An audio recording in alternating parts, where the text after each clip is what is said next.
Walaupun teori sains ada, siapa yang boleh mencipta kenderaan selaju cahaya, dia akan sampai ke masa depan. Teori ini antara teori yang belum terbukti lagi, tapi memberi inspirasi kepada banyak pembikin filem untuk membuat filem pengembaraan masa hadapan. Dan maknanya burak daripada cahaya, so tentu lebih laju daripada cahaya. Kita boleh buat kenderaan 5 kali bunyi, 10 kali bunyi, cahaya belum lagi. Kalau sebut kelajuan cahaya ni, sebab kalaulah ini kelajuan cahaya, laju, nak sampai kelajuan cahaya, jisim akan bertambah, dia akan berat, dia akan slow balik, laju, sampai Newton, dan ahli lisan kata kalau berjaya kita akan sampai ke masa depan. Sebab itu banyak kisah-kisah Nabi lihat masa hadapan.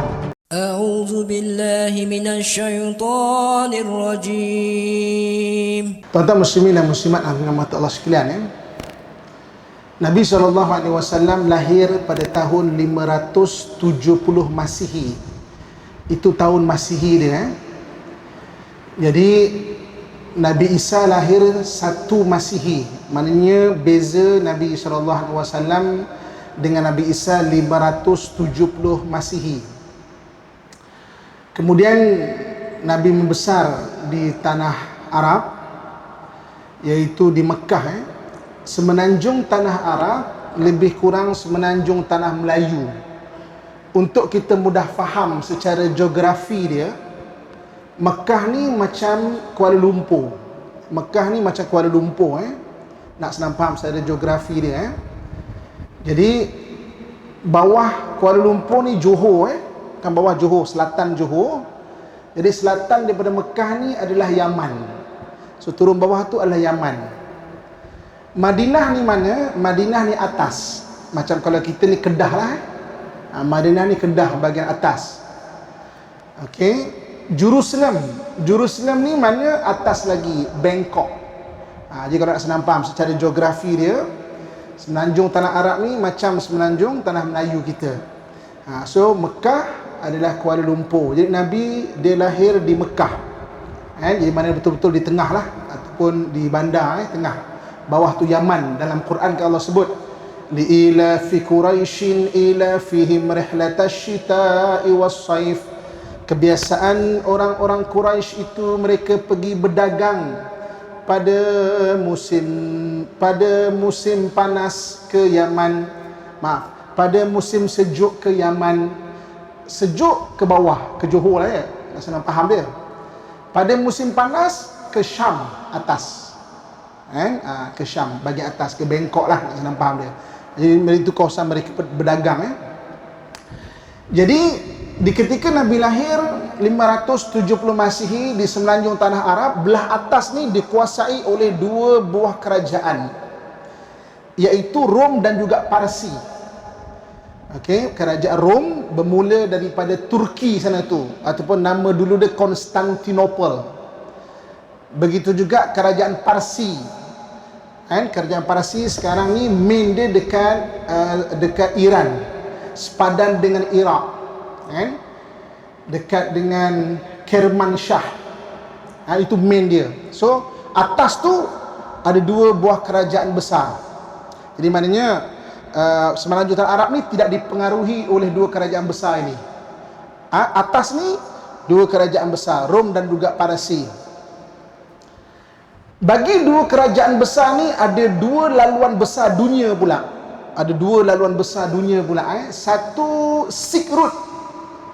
Satu Silk Road, laluan sutera, bermula daripada Xi'an, Afghanistan, Bukhara, Samarkand, Khiva. Daripada Khiva pecah 2, Rom dan juga Parsi. Silk Road. Dan laluan laut, Spice Road, laluan rempah. Laluan rempah ni daripada Guangzhou lah kalau sekarang ni. Guangzhou membelah melalui kita ni, semenanjung maknanya tanah Nusantara ni, Goa India pecah 2, Rom dan juga Parsi. Jadi itu ketika Nabi SAW lahir, ada 2 kerajaan besar dan ada 2 laluan besar dunia. Okay. So jadi Nabi lahir pada 570 Masihi. Ketika itu di Nusantara ni tidak ada lagi kerajaan besar. Sebab kerajaan Sriwijaya pada tahun 600 Masihi.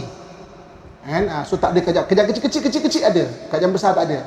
Sriwijaya ni adalah kerajaan Melayu, Majapahit kerajaan Jawa. Sebab dulu di Nusantara ni hanya ada dua tanah saja, tanah Melayu dengan tanah Jawa. Tanah Melayu lagi besar daripada tanah Jawa. Tanah Melayu ni Sumatera, Semenanjung Tanah Melayu, kemudian selatan Thailand sampai kepada belah-belah Cambodia sana tu, Filipina, Cambodia semua. Jadi waktu itu kita sini belum ada kerajaan besar. Okey, jadi maknanya Rasulullah SAW lahir 570 Masihi, itu apa yang ada kat dunia waktu tu. Okey. Jadi apa agama waktu tu yang ada? Baki-baki ahli kitab. Baki ahli kitab ni yang besarnya adalah orang Nasrani dan orang Yahudi, orang Israel. Orang Nasrani berpegang dengan ajaran Nabi Isa AS. Kenapa mereka digelar Nasrani? Kerana Nabi Isa itu berasal daripada Nazareth. Nazareth ni dalam bahasa Arab Nasirah. Sebab itu orang Kristian dipanggil orang Nasrani, orang berasal daripada Nazareth. Kalau siapa pernah buka selak Bible, kita akan jumpa Jesus of Nazareth. Maknanya Nabi Isa daripada Nazareth. Itu ahli kitab. Jadi satu grup ahli kitab daripada ajaran Nabi Isa AS. Satu grup ahli kitab daripada ajaran Nabi Musa AS, iaitu orang Yahudi. Nabi Musa ni, bila tarikhnya, Nabi Musa ni 1300 tahun sebelum Masihi. Jadi antara Nabi Musa dengan Nabi Isa 1300 tahun sebelum Masihi. Nabi Isa ke zaman Nabi kita 570, maknanya masih 570 tahun lah. Okey. Jadi membesar Nabi SAW di Mekah. Di Mekah, nak senang faham sudut geografi dia di Kuala Lumpur lah kan. Nak senang faham nak senang faham. Okey. Jadi pendekkan cerita, Nabi mendapat wahyu pada tahun 610 Masihi.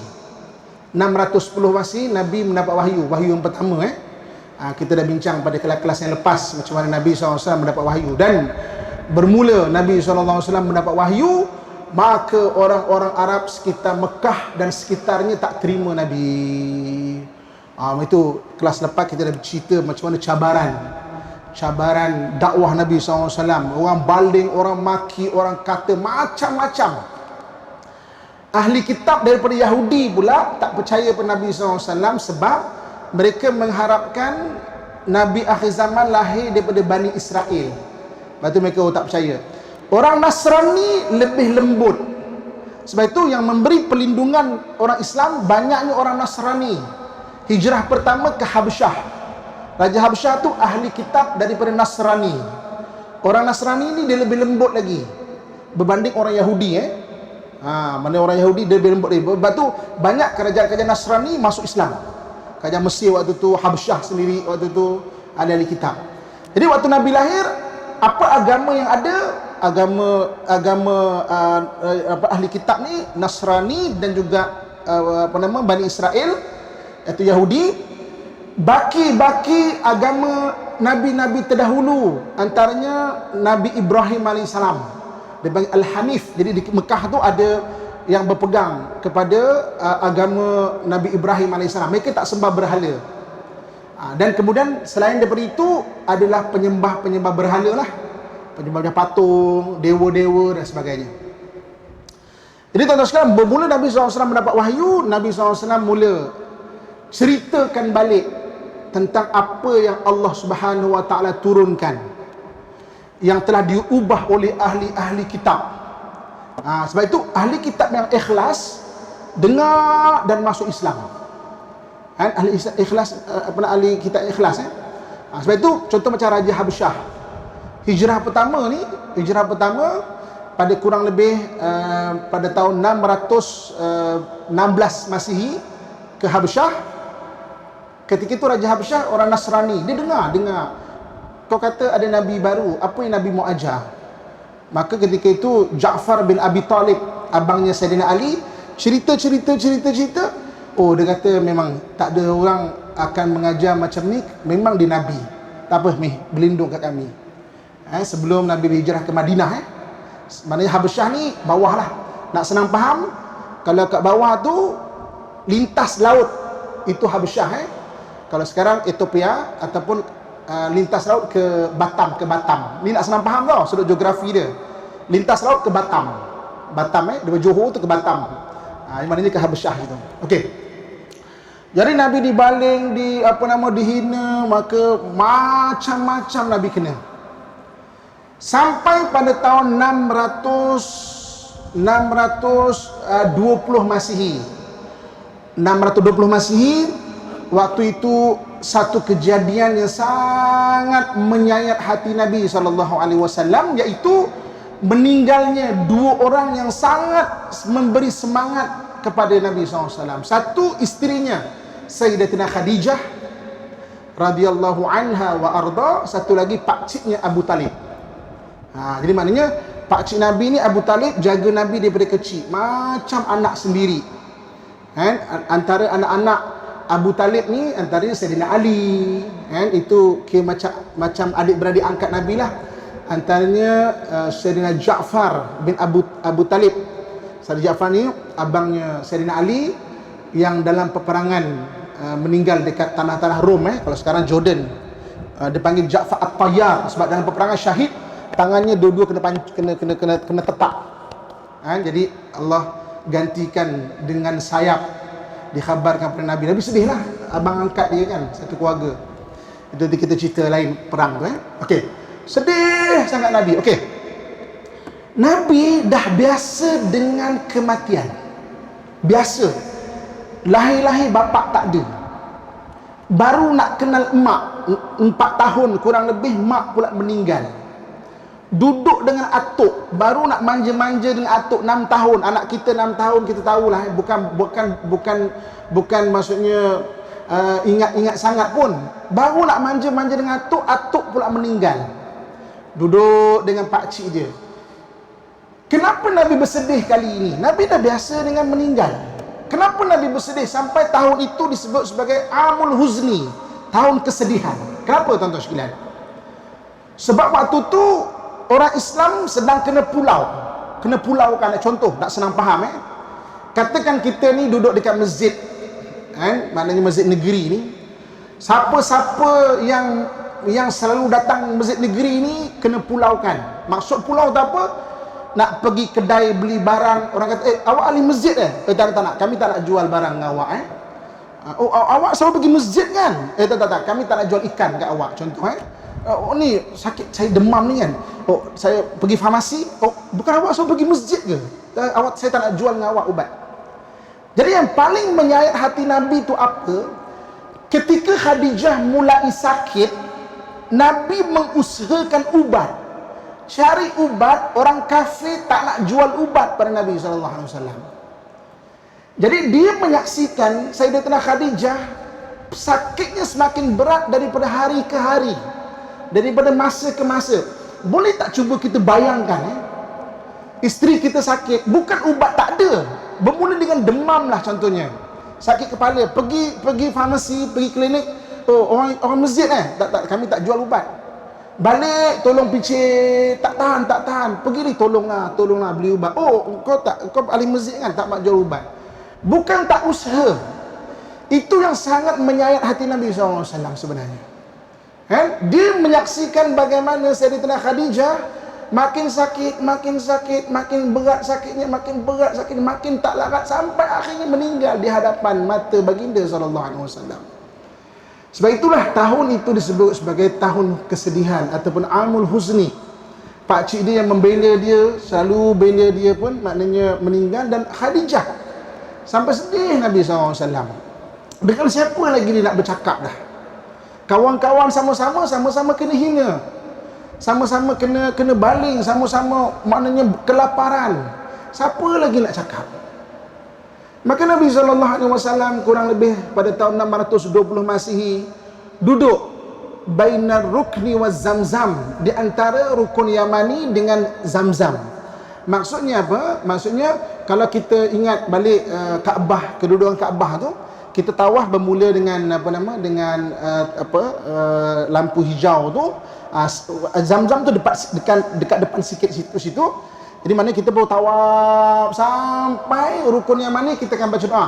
Allahumma rabbana atina fid dunya hasanah wa fil akhirati hasanah wa qina adzabannar.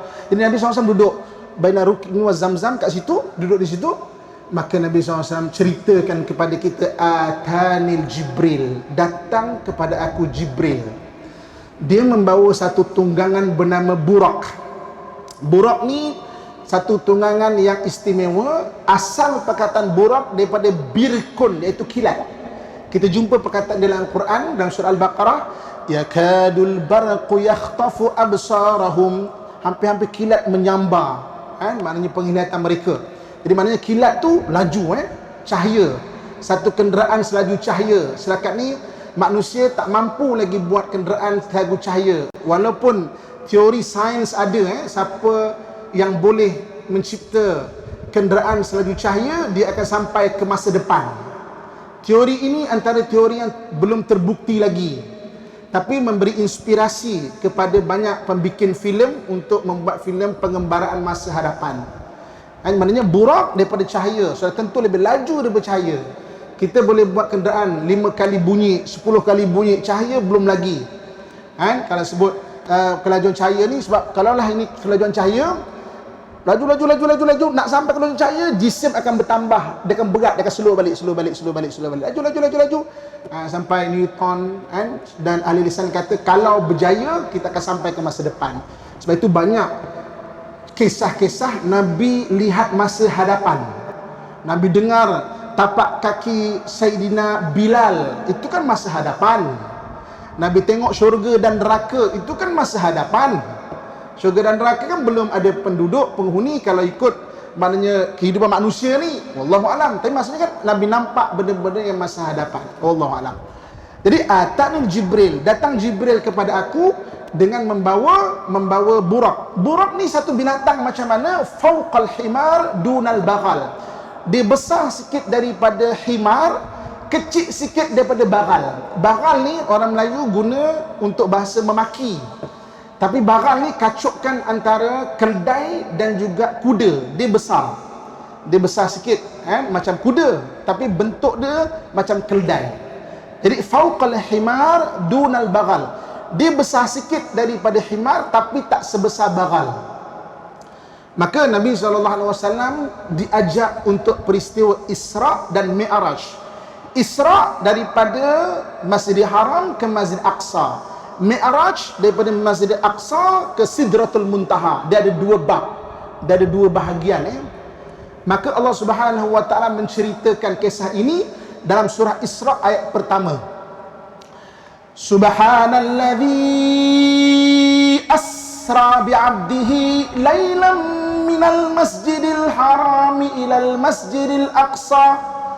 Maha suci Allah yang telah mengisrakan hambanya pada waktu malam daripada Masjidil Haram ke Masjidil Aqsa.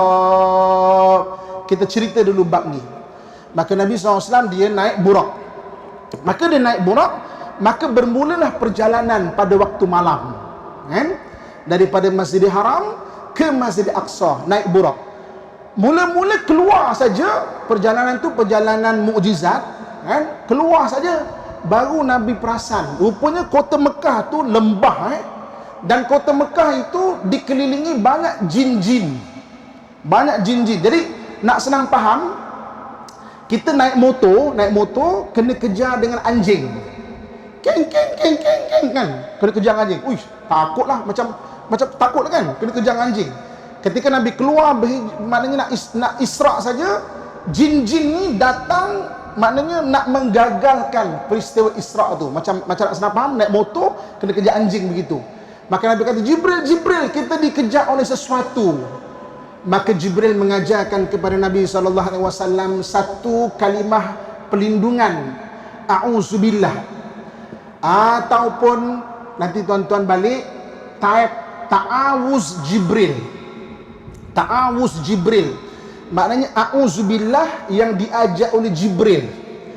A'udzu bikalimatil a'udzu biwajhillahil karim وبكلمات الله التامات اللاتي لا يجاوزهن بر ولا فاجر ومن شر ما ينزل من السماء وما يعرج فيها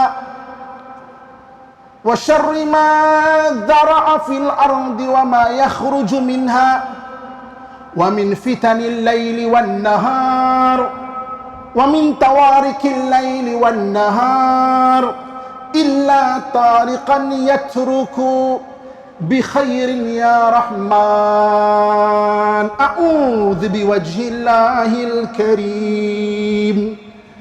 Okey, bagus kita hafal ayat ini. Jadi kalau anda kata ada orang kerasukan ke, ada gangguan-gangguan ke, taklah kita takut sekali. Selain daripada bacaan ayat kursi, ta'awuz Jibril ni sangat bagus untuk dibaca. Jadi type dekat YouTube, dekat Google nanti type. Jadi mana sebagai knowledge review untuk kita hafal benda tu, ta'awuz Jibril. Maka tersungkur segala jin-jin yang cuba mengganggu perjalanan Isra Mi'raj tu. Tersungkur, lemah longlai. Sebab bacaan-bacaan mukjizat ayat Quran ke bacaan ruqyah ni dia ada gelombang yang menyakitkan benda-benda yang gaib ini. Sebab tu kita bacaan ni cukup, kenapa tak sama yang lain? Tak, dia ada gelombang dia, dan benda ni jin cerita sendiri. Kita balik nanti baca surah jin. Nabi SAW ketika dapat wahyu tahun berapa? 610 Masihi. Antara wahyu yang Nabi dapat adalah surah jin. Bagaimana jin zaman Nabi Sulaiman datang. Nabi Sulaiman ni tarikhnya bila? 950 Masihi. Maknanya lebih kurang 1600 tahun. 950 Masihi. Apa kata jin yang dirakamkan dalam Al-Quran? Kul uhiya ilayya annahu istama'a nafarum minal jin faqalu inna sami'na qur'anan ajaba. Mereka berkata, uhiya ilayya annahu istama'a nafarum minal jin, sekumpulan jin merasa getaran. Sama macam getaran pada tuan kita Sulaiman dulu. Getaran ini getaran sama, dendangan ini dendangan yang sama menggetarkan kita. Mana datang ini? Dia cari. Rupanya daripada Mekah rupanya. Maka dia datang jumpa Nabi SAW. Itu lagi baca surah jin. Untuk kita tengok cerita yang dirakamkan dalam Quran. Jadi maknanya benda-benda ruqyah ni dia ada getaran yang dikenali oleh jin yang dulu pernah ditundukkan keseluruhannya oleh Nabi Sulaiman AS.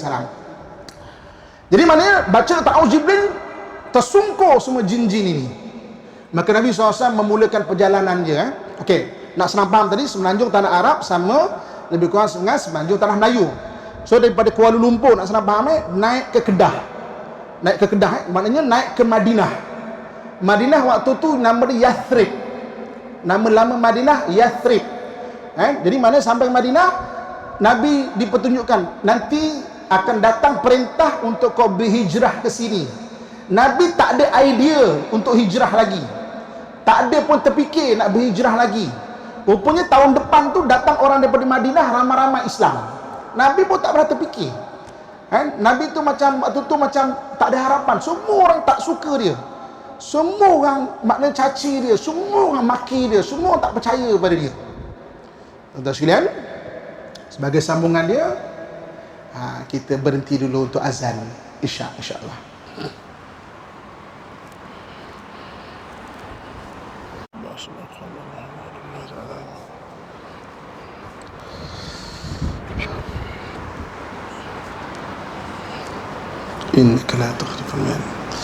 Tuan-tuan muslimin dan muslimat yang dirahmati Allah sekalian, kita sedang bincang mengenai episod Isra dan Mi'raj.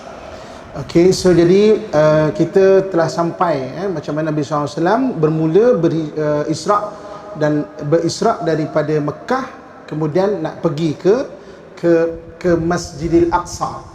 Minal Masjidil Haram ilal Masjidil Aqsa, daripada Masjidil Haram ke Masjidil Aqsa. Jadi kita cerita tadi bagaimana para jin, maknanya cuba menggagalkan, tapi semua lumpuh, maknanya longlai, tergolek, tak berjaya untuk menggagalkan dengan bacaan perlindungan yang diajarkan oleh Jibril ataupun disebut sebagai ta'awuz Jibril. Ta'awuz ni istilah a'udzubillah. A'udzubillah yang diajar oleh Jibril. Maka Nabi mula naik. Okey. Naik jumpa Madinah, mana Kedah, nak senang faham Kedah. Okey, ini tempat kau berhijrah. Okey. Kemudian naik lagi sampai dekat sekitar kawasan hampir bahagian Sinai sana. Nabi ditunjukkan dengan satu kubur tukang sikatnya Fir'aun yang digelar sebagai Masyitah. Masyitah ni istilah ataupun gelaran bagi tukang sikat. Mishtun sikat. Masyitah maknanya tukang sikat. Masyitah tukang sikat perempuan, maknanya tukang dandan. Namanya siapa yang sebenar wallahu alam, digelar sebagai masyitah, maknanya tukang sikat, tukang dandan. Jadi maknanya kenapa dia ni ketika zaman Fir'aun, dia antara orang yang beriman, orang yang dalam istana Fir'aun tapi beriman dengan Nabi Musa AS. Jadi Fir'aun bunuh dia. Okey, nanti kita cerita detail bab masyitah. Sambung lagi perjalanan. Saat atas lagi sampai ke, kalau sekarang ni Jericho. Jericho sekarang dekat Palestin. Maka Nabi SAW ditunjukkan kuburnya Nabi Musa AS. Kenapa ditunjukkan kubur Nabi Musa AS? Sebab ahli kitab, sama ada Yahudi ataupun Nasrani, dua-dua tak tahu mana kubur Nabi Musa. Kenapa mereka tak tahu? Okey, kisahnya begini. Ketika Nabi Musa berjaya menyelamatkan Bani Israel daripada Fir'aun, okey, lintas Laut Merah, dia sesat selama 40 tahun di Sinai. Okey, sebagai nak senang faham, daripada Aceh, daripada Sumatera, lintas pergi ke bahagian Perlis, naik sampai dekat kawasan selatan Thailand tu, maknanya sesat 40 tahun. Nak senang faham, sesat 40 tahun kat situ tu, tak berjaya sampai ke Bangkok. Okey, kerana banyak hal Bani Israel macam-macam hal dia. 40 tahun pusing dekat Sinai. Yatihu fil ard, maknanya pusing, sesat di situ. Sampai lepas 40 tahun munajat, Allah tunjukkan macam mana nak pergi ke Baitul Maqdis. Jadi 40 tahun ni satu tempoh yang panjang. Muda-muda yang ikut Nabi Musa semua dah tua-tua dah. Ada yang lahir, generasi baru pun ada. Sampai dekat Jericho, Bani Israel ni kata apa? Musa, mereka dapat dengar orang dekat Jerusalem tak nak terima dia orang. Kalau sudut pun apa nak imigran banyak-banyak kat negara kita. Jadi mereka terpaksa buat keputusan untuk berperang. Kena perang, jadi maknanya barulah kita sama gagah boleh duduk sekali. Tapi apa kata Bani Israel? Allah rakamkan cerita dalam Quran. Musa, idhhab anta wa rabbuka faqatila innaha huna qaidun. Engkau pergi seorang-seorang, kau berperang dengan Tuhan kau. Dah menang, panggil kami boleh tak? Dah menang, panggil kami boleh tak? Jadi Musa adalah fight untuk diorang dengan Fir'aun, dan selamatkan kau, belahkan laut lagi. Kau punya hal 40 tahun sesat dekat Sinai, kemudian nak pergi berperang, suruh seorang-seorang. Jadi bahasa nak senang faham, Nabi Musa macam bawa hati lah. Aku tak naklah, ini dah sampai sini lah, aku punya pimpinan sampai sini je lah. Maka Nabi Musa pun keluar daripada Jericho dan hilang. Jadi tak ada seorang pun ahli kitab tahu mana makam Nabi Musa AS. Tak ada seorang pun tahu. Mereka berijtihad makam Nabi Musa. Mereka berkata adalah di satu tempat dekat Mount of Nebo. Mount of Nebo sekarang di Jordan. Jadi kalau kita pergi Jordan, versi ahli kitab Bani Israel ke ataupun orang Kristian ke, dia akan cakap Nabi Musa tu maknanya dekat Mount of Nebo, dekat sana. Tapi kenapa Nabi ditunjukkan? Sebab diorang tak tahu. Maka Nabi sebut, aku tengok Musa tu di kuburnya sedang sembahyang. Maka ahli kitab challenge Nabi. Ya ke Muhammad? Challenge Nabi. Kalau betul dekat macam mana bentuk Nabi Musa? Dulu tak ada gambar. Dulu tak ada gambar. Maka Nabi cerita detail macam mana rupa Nabi Musa. Rambutnya ikal mayang, orangnya agak tinggi, badannya bidangnya besar, mukanya agak keras sikit, Nabi Musa AS. Maka ahli kitab kata apa? Oh, kalau dia tak tengok, dia takkan boleh cerita. Kalau tak tengok, tak boleh cerita. Maka di mana makam Nabi Musa? Maka Nabi SAW sebut makam Nabi Musa berada di Kuthaibil Ahmar, iaitu pergunungan merah. Maka Nabi kata, kalau aku sempat, aku hidup lagi, aku akan tunjukkan kau dekat mana makam Nabi Musa AS. Tapi Nabi SAW wafat pada 632 Masihi, ataupun tahun 10 Hijrah. Nabi tak sempat. Jadi daripada hadis Nabi SAW ini, maka para sahabat cari dan mereka berijtihad. Dekat Jericho ada satu kawasan pegunungan. Pada waktu petang ketika matahari menyimbahkan cahayanya, gunung itu berwarna kemerah-merahan. Dan di situ ada satu kubur, dan mereka berijtihad, disitulah kubur Nabi Musa alaihissalam, iaitu di Jericho, di Kuthaibil Ahmar. Jadi maknanya Nabi naik, kalau nak senang faham, nak sampai Bangkok ni, dekat Kenchanaburi tu kan, siapa biasa pergi Bangkok, Kenchanaburi tu sikit lagi, di situ. Dan kemudian Nabi SAW pun sampailah ke Baitul Maqdis ataupun Jerusalem. Senang faham maknanya di Bangkok lah, nak senang faham daripada sudut geografi ni, sampai ke situ. Dan Nabi SAW menambat burak, iaitu di tembok bahagian barat. Tembok bahagian barat ni tembok yang Yahudi ni duduk baca tu kepala tu ada kat situ. Nabi SAW menambat burak di satu bahagian hadapan sekali. Jadi tembok itu disebut sebagai Haid Burak ataupun tembok burak. Siapa pernah pergi Palestin, biasanya akan ada masjid kecil di situ. Dan kerajaan Bani Utsmaniyah buat satu simbol, dia letakkan satu besi bulat, maknanya ingatan Nabi menambat burak di situ.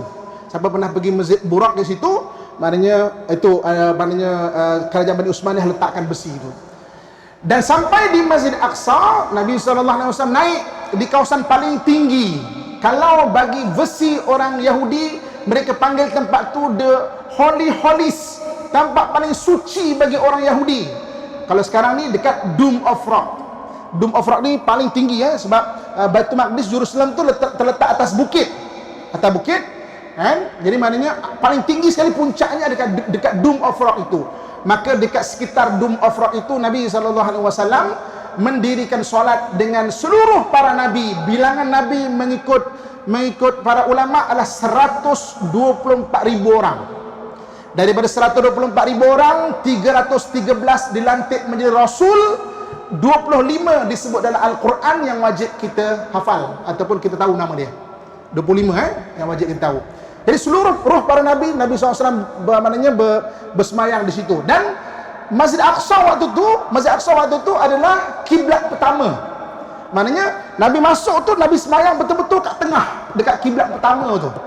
Kita hari ni, kalau kita pergi Mekah, kita ada rezeki kita nak dapat semayang dalam Kaabah. Kita nak semayang arah mana? Kalau kita semayang luar Kaabah, kita semayang menghadap Kaabah. Kita semayang dalam Kaabah, kita nak ngadap ke mana? Ketika Nabi SAW sembayang betul-betul, kalau kita berrezeki tak sembayang dalam Kaabah, kita boleh menghadap ke mana-mana pun. Jadi Nabi SAW bersembayang dengan 124,000 para Nabi menghadap ke mana?